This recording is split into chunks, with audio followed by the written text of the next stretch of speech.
Bonsoir Rudy. Bonsoir Julien. Et on commence avec la principale information du jour, la liste élargie pour les Bleus qui partiront au Brésil. Ça y est, Didier Deschamps a enfin levé le voile sur ceux qui feront le déplacement à Rio. C'était en direct dans le journal de 20h sur TF1. 23 partants, 7 réservistes juste au cas où. On retrouve sans surprise les Marseillais Steve Mandanda et Mathieu Valbuena dans les 23.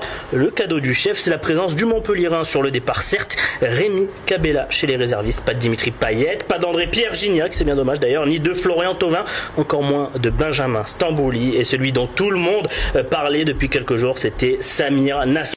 L'ancien Marseillais, lui non plus, ne sera pas du voyage au Brésil. Et le sélectionneur nous explique pourquoi. Dans un premier temps, on parle d'un joueur de grande qualité, bien évidemment. Samir a eu des performances en équipe de France qui ne sont pas à la hauteur de celles qu'il réalise avec son club Manchester City. C'est un joueur qui à Manchester City est important, qui a un statut de titulaire. Or, ce n'est pas le cas aujourd'hui en équipe de France. Et comme il l'a dit lui-même, lorsqu'il est remplaçant, il n'est pas content. Et je peux vous assurer que ça se sent et ça se ressent dans le groupe. Donc c'est pour ces trois raisons que j'ai décidé de ne pas le sélectionner dans cette liste. Eh oui, question de comportement. Donc on va continuer à parler des joueurs du Sud, de nos équipes du Sud qui vont partir à la Coupe du Monde, mais pour d'autres pays. Oui, pas de grande surprise non plus. Côté olympique de Marseille, le Camerounais Nicolas Nkola rejoint les Lions indomptables. Brice Djadjedje sera de la partie avec les éléphants ivoiriens de Didier Drogba. Les frères Ayou, quant à eux, figurent dans la liste élargie de Kwesi Appiah avec le Ghana et leurs Black Stars. Fouad Kadir, lui, est bien convoqué avec les Fennecs algériens. Côté Montpellierin, c'est assez calme. Pour le moment, personne n'est assuré de voir les plages d'Ipanema. On part en vacances peut-être cet été. On poursuit avec une info OM et un retournement de situation. Oui, on l'avait évoqué il y a quelques jours, la présence de Gabriel Heinze dans le staff de Marcelo Bielsa à la saison prochaine. Il avait repoussé l'offre dans un premier temps. Et bien, finalement, il semblerait bien que Bielsa et ses proches aient réussi à convaincre l'ancien chien de garde de l'Albiceleste.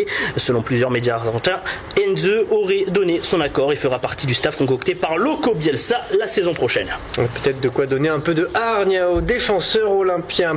Et comme une bonne nouvelle n'arrive jamais seule, on continue. Et oui, ce n'est pas une grande surprise, mais c'est aujourd'hui officiel. Rémi Garde quitte l'Olympique lyonnais. Une annonce intervient à 4 jours de la dernière journée de Ligue 1 et l'affrontement à distance décisif entre l'OM et Lyon. Et comme tous les détails comptent, ce petit choc chez les Gones pourrait peser dans la balance pour se qualifier en Europa League pour les Marseillais. Ou l'effet pourrait être inverse, ça pourrait surmotiver les joueurs de Lyon. Oh, parlez pas de malheur, Julien. Restons prudents, on passe à la Ligue 2 et Nîmes qui jouait son destin ce soir. Les Nîmois qui jouaient ce soir un match en retard face au Stade Malherbe de Caen. Résultat, un match nul, un but partout qui permet aux Nîmois de se maintenir en Ligue 2 la saison prochaine, et ça c'est une très bonne nouvelle. Pour en parler, j'ai l'honneur d'être en ligne avec le président du Nîmes Olympique, Jean-Marc Conrad. Bonsoir. Bonsoir à vous, bonsoir. Jean-Marc Conrad, bonsoir. On imagine un président soulagé ce soir. Oui, voilà, je suis un président soulagé, heureux et fier. Voilà, donc c'est un petit peu un mélange de tout. C'est vrai que depuis un mois, à mon arrivée à la tête du Nîmes Olympique le 9 avril, écoutez, voilà, on m'avait posé la question, j'avais peur d'arriver dans une situation comme celle-là où nous avions 4 points de retard sur le premier non relégable.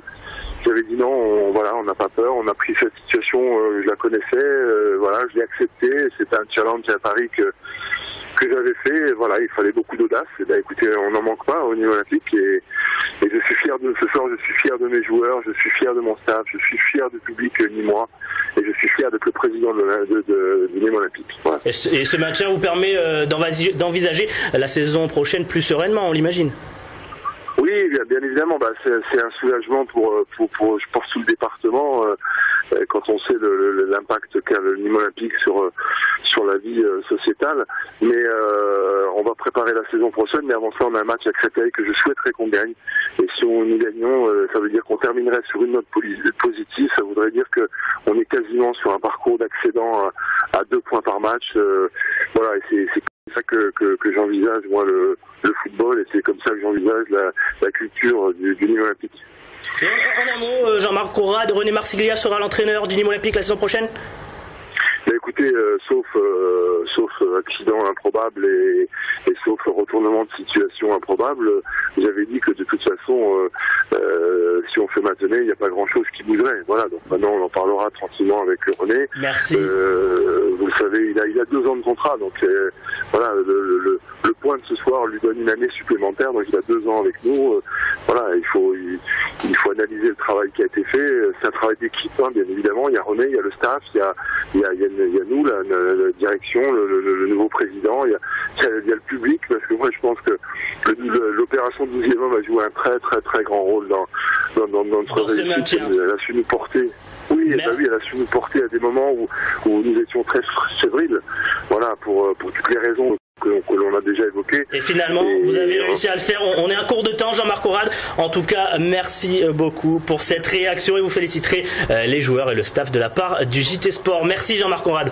Merci à Jean-Marc Conrad d'avoir réagi en exclusivité chez nous et merci à vous, Rudy. Je vous en prie, Julien Dehage. À plus tard. À plus tard.